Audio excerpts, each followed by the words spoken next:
Ал достар, біздің бүгінгі мына ер азаматтарға арнап шығарып жатқан топтамамыздың алғашқы кезеңдер дайын болып жатыр. Алғашқылары мына алдарыңызда тұрған бұл еркек адамның жилеткісі мен көйлегі. Көйлегіміздің матасы таза леон, таза қыбы, демалуға өте жақсы, адам денсаулығына ешқандай химикат бермейді, экологиялық таза. Одан кейінгі тігіп жатқанымыз, мына сыртынан кигізіп жатқанымыз бұл белбет матадан тігіліп жатыр.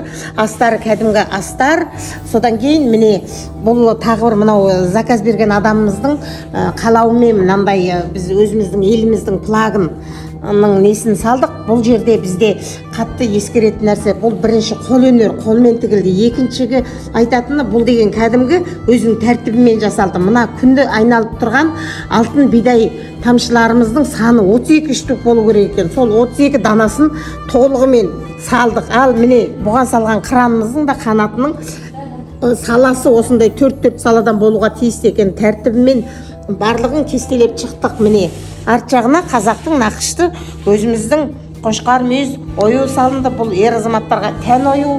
Мына көйлектің жағасына салған оюымызда қошқар мүйіз. Бұл жалпы мына қошқар мүйіздер ер азаматтың киіміне көбінде салынады. Неге десе, бұл мәңгіліктің символы, байлықтың, берекенің, достықтың символы. Сондықтан бұл көбінде осы ер азаматтардың киіміне кестеленетін оюлардың бірі.